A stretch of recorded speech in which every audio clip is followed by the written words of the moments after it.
So you're a first generation American kid. Yep. Just like me. That's so crazy. Yeah. I didn't know that. Yeah. So what has your experience been as a first gen Caribbean kid growing up in North Carolina? Did you feel like you couldn't relate to other people? Oh my God, absolutely. Like complete. Also, which is why I don't really identify as mixed. Like growing up, we didn't even really talk about race because I'm sure you know in the Caribbean, like it's mixed up. Like there's Indian, Trinis, like you name it. Like I feel like race itself isn't as much as a conversation. It's more like what island are you repping? You know, what country are you repping? So growing up, and I talk to my mom about it all the time because I'm like, Mom, you needed to talk to us about race, but she didn't even know how. I think like even with her mom was white and her dad was from the Caribbean, but her mom didn't talk about race and it wasn't a thing. Like she wanted to be in the Peace Corps. She dated every color of men. Like it wasn't a thing. Yeah. So even that, my mom never brought it up. And then I remember probably and then my name's Mahala. So everyone thinks I'm Hawaiian. I thought I was Hawaiian too. Mahala sounds Hawaiian. And then everyone thought I looked Indian, like from India. And then like everyone thought I was Latino, you know, racially ambiguous as hell, unfortunately, because so when I started school, I remember even like in elementary school filling out the like what your thing is, and I didn't know what to put. I literally like asked my teacher like, what the hell is this? And then she goes, Mahala, oh, you're Pacific Islander. That's so racist. That is so racist. Let me be clear, my Scantrons from like kindergarten to whatever are messed up, like wrong consensus. I just didn't know. And then I remember by middle school, it was like, what are you? And I constantly got asked that. And then I remember there was a big divide. It's North Carolina, still hella racist. You know, there was a big divide. And I just went towards the black kids. Like to me, yeah. I understand. I grew up, so my mom is Indian from Trinidad. Exactly. Right? You know, my dad's from Haiti. But like in my school, I grew up under predominantly, I think they call it PWI, predominantly white institution. And so there was like no anybody else. Like there was literally white. It was like if you flip through the yearbook, it'd be like white, me, white, my sister, and that was it. Okay. So like they didn't have anybody else to relate to us. Like they just called us black. And when I tried to explain that I was mixed with Indian, like my mom is Indian, they didn't get it. And then my teacher would always put like black or other for me. And like, I just had like so many identity crises because like, it was just so, and then one time, okay, this is the most I had a lot of racist experience, but one of the most racist experiences was I was called black my whole life until 9/11 happened. And then they called me the freaking Taliban. Yep. Like, huh?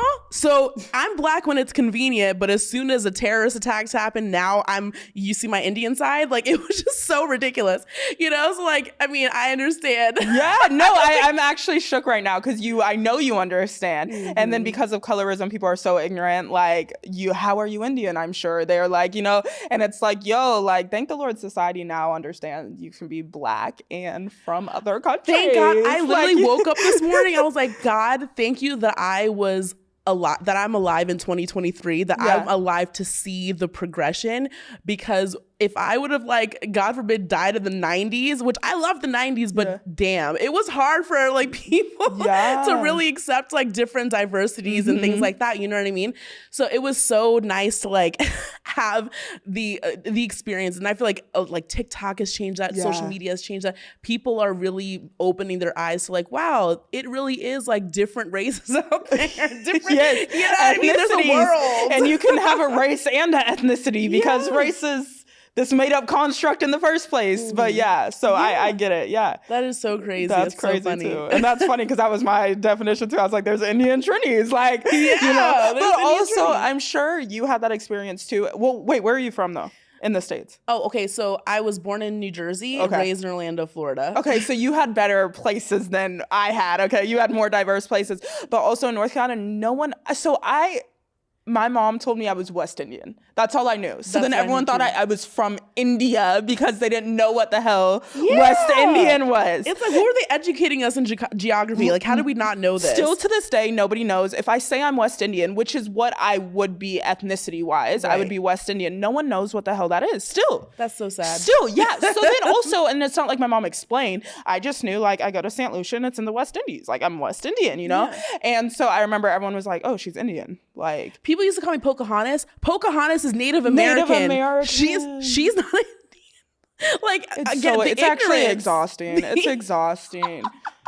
It's exhausting. So funny. No, I'm dead that we're having this conversation, actually, because I don't think we had any idea. Yeah, I had no idea that you were Caribbean. Yeah, girl, I had no idea. Yeah. That's why I put my flags in my bio so people know. Well, okay, so I'm like, and me and my sisters debate this all the time. I'm conflicted with doing that. Sometimes I do. I'm like, yeah, but then I wasn't born there. I haven't been there that much, and then my parents did eventually move to the States. So sometimes I don't like, I still have such limited experiences. Like I've been, but I'm an American. I don't like to. I wish I could be like, I'm an island gal, but I am not. I'm as American as it freaking gets. So. Me too, but like I grew up in such a Caribbean. Like my parents are old school Caribbean. Like I woke up to Bollywood music playing in the morning. My mom making curry chicken and roti.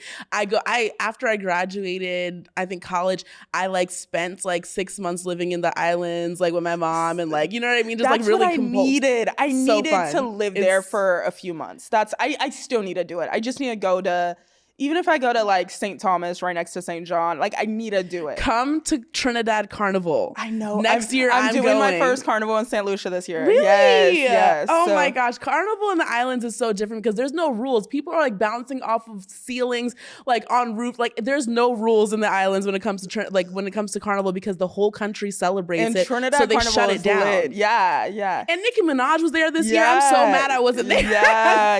I mean, I've been to St. Lucia Carnival and St. Thomas, seen it, but I haven't played Mas. So I'm actually finally jumping. So yeah, I'm like, nah, then maybe I'll identify as an island girl for real, okay? Because I'll have the pictures, like y'all need to know, So I love that's it. funny. So Hala, okay. I want to get into something. Yeah. So this past weekend, I think a week or two ago, Rolling Loud, I went to Rolling Loud that came to Los Angeles. I'm a Forever 21 ambassador, so I went with Forever 21. And this is my first time going to Rolling Out. Like I just moved to LA from Brooklyn. Like I'm still new here. I'm still trying to figure out this whole LA experience.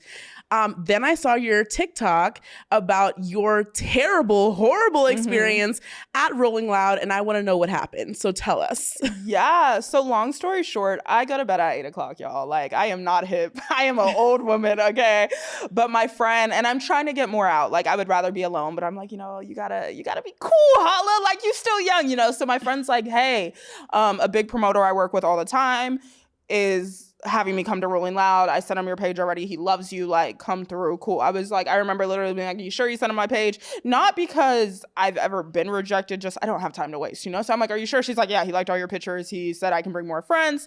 Cool. That was like probably 3-4 weeks ago. Then whenever a few days before, she circled back in like, hey, are me and my friends still good to come? He's like, hell yeah. Once again, you can bring more people, like whatever. Cool.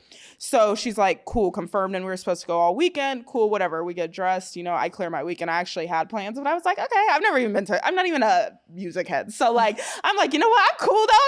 Like I'm actually kind of excited. I'm like, okay, maybe I'll like it, And it was just one of those things. I can afford to go to concerts. I don't love them. That's why I don't go. Like I'm noise sensitive, all this. But it was something like, I'll be with my best friend, and have a good time. Like that sounds fun. We'll be in a little section. Like cool. And so cool. We get all ready. I cleared my schedule, like cleared paid gigs, all this. Like I'm like, you know what? Let's have fun. Like you don't do enough. So cool. Get our nails done. She made outfits. She's a designer. Whatever. We go. We get there. He literally he goes and hugs my friend. And there was 2 other people that were like getting in with us. He goes, hugs my friend. I give him a hug too. I'm like, hey, how you doing? I don't know who he is, but I'm like, hey, how you doing? Then he like walks away. Then he calls the guy over. He talks to the guy. I mean, we're not even, I don't know. I don't think we really. Who's this guy, the promoter? Yeah. So, no, the promoter calls some other guy who's coming in too. Oh. Okay. So it was like a couple coming in, waiting, trying to get in with him too.